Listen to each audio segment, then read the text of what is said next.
Welcome to పూరా local. నేను ప్రియాంక. చివరి విడత ఎన్నికల ప్రచారం ముగిసిన వెంటనే మొన్న సాయంత్రం అంటే 30వ తేదీన ప్రధాని మోదీ కన్యాకుమారిలో గల వివేకానంద రాక్ మెమోరియల్లో గల ధ్యాన మండపంలో 45 గంటల ధ్యాన దీక్ష చేపట్టారు. స్వామి వివేకానంద ఇదే రాక్పై కూర్చుని 3 రోజులు ధ్యానం చేసి జ్ఞానసిద్ధి పొందారని ఆయనకు సంబంధించిన రచనల్లో ఉంది. అసలు ఈ రాక్ మెమోరియల్ చరిత్ర ఏమిటో తెలుసుకుందాం.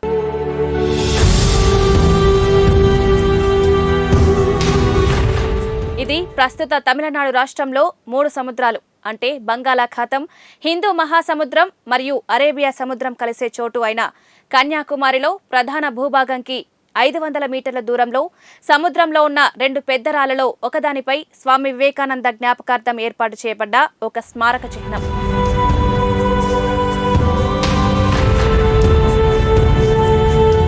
పురాణాల ప్రకారం ఈ రాతిపైనే కన్యాకుమారి దేవి అంటే పార్వతి శివుని కోసం భక్తితో తపస్సు చేసింది అని చెప్పబడింది.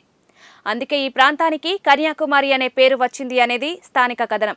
స్వామి వివేకానంద జయంతి సందర్భంగా 1962లో ఈ స్మారక చిహ్నం ఇక్కడ ఏర్పాటు చేయాలని భావించి మద్రాసు రామకృష్ణ మిషన్ సహకారంతో ఒక కమిటీ ఏర్పాటు చేశారు. అయితే అక్కడ స్థానికంగా ఎక్కువ జనాభా గల రోమన్ క్యాథలికులు ఈ ప్రతిపాదనపై వ్యతిరేకంగా ఆందోళన చేసి ఆ కొండపై ఒక అతిపెద్ద శిలువ ఏర్పాటు చేశారు. ఇది హిందువుల నుండి తీవ్ర నిరసనలకు దారితీసింది.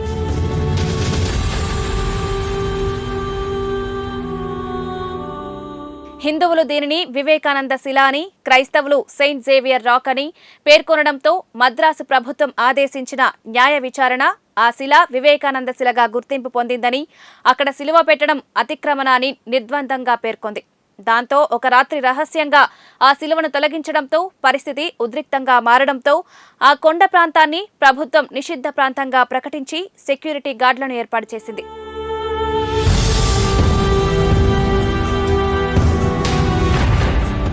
చివరకు అప్పటి తమిళనాడు ముఖ్యమంత్రి ఎం భక్తవత్సలం ఆ శిల స్వామి వివేకానందతో ముడిపడి ఉందని తెలిపే టాబ్లెట్ను మాత్రమే అక్కడ ఏర్పాటు చేయాలని, ఇంకేమీ ఏర్పాటు చేయకూడదని చెప్పడంతో ప్రభుత్వ అనుమతితో 17 జనవరి 1963న రాక్పై ఒక టాబ్లెట్ను అంటే శిలాఫలకాన్ని అమర్చారు.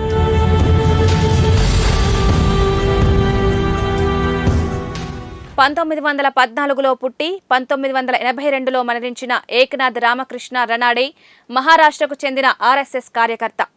వివేకానంద రచనలతో బాగా స్ఫూర్తి పొందారు. ఈయనను వివేకానంద రాక్ మెమోరియల్ స్థాపన కోసం ఆ కమిటీ ఆర్గనైజింగ్ సెక్రటరీగా నియమించారు.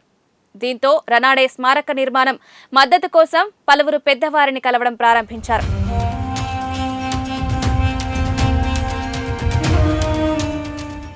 అయితే ఇటువంటి స్మారక నిర్మాణం ఆ ప్రాంత సహజ సౌందర్యానికి విఘాతం కలిగిస్తుందని చెప్పి అప్పటి కేంద్ర సాంస్కృతిక మంత్రి హుమాయూన్ కబీర్ స్మారక నిర్మాణానికి అడ్డు చెప్పారు. అయితే ఈ కబీర్ బెంగాల్కి చెందినవాడు. దాంతో రనాడే బెంగాల్ వెళ్లి బెంగాల్ గొప్ప పుత్రులలో ఒకరైన వివేకానంద స్మారక చిహ్నాన్ని ఏర్పాటు చేయడాన్ని మీ బెంగాల్కి చెందిన మంత్రి అడ్డు చెప్తున్నారని ప్రచారం చేయడంతో రాజకీయంగా తనకు నష్టం కలుగుతుందని భావించి కబీర్ తన మాట మార్చాడు. అయితే తమిళనాడు ముఖ్యమంత్రి భక్తవత్సలం అప్పటికీ అడ్డుగా ఉన్నాడు.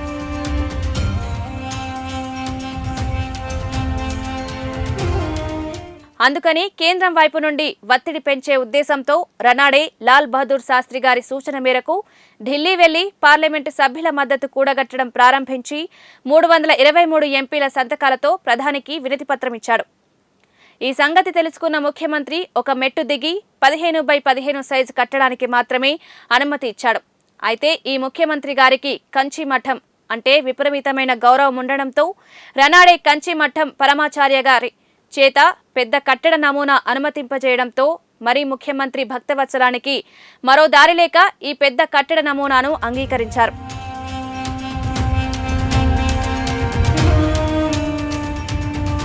అన్ని అవరోధాలు తొలగిన తర్వాత ఈ నిర్మాణం పూర్తి బాధ్యతను రనాడే తీసుకుని అన్ని సాంకేతిక పరీక్షలు నిర్వహింపజేసి కావలసిన నిర్మాణ సామాగ్రిని, నీటిని, విద్యుత్ని ఏర్పాటు చేయడం వంటి పనులు చేపట్టాడు.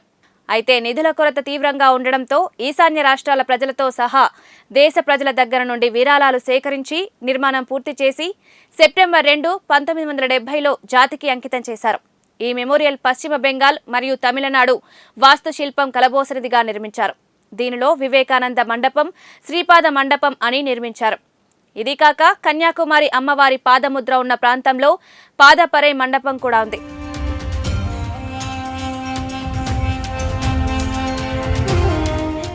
ఏకనాథ్ రనాడే పూనుకొని అంత శ్రమ తీసుకోకపోయి ఉంటే ఈ నిర్మాణం ఏర్పడి ఉండేది కాదేమో. మోదీ పక్కన కళ్లద్దాలతో ఉన్నవారే రనాడే. 1970లో ఆర్ఎస్ఎస్ కార్యకర్తలుగా వారు తీయించుకున్న ఫోటో ఇది.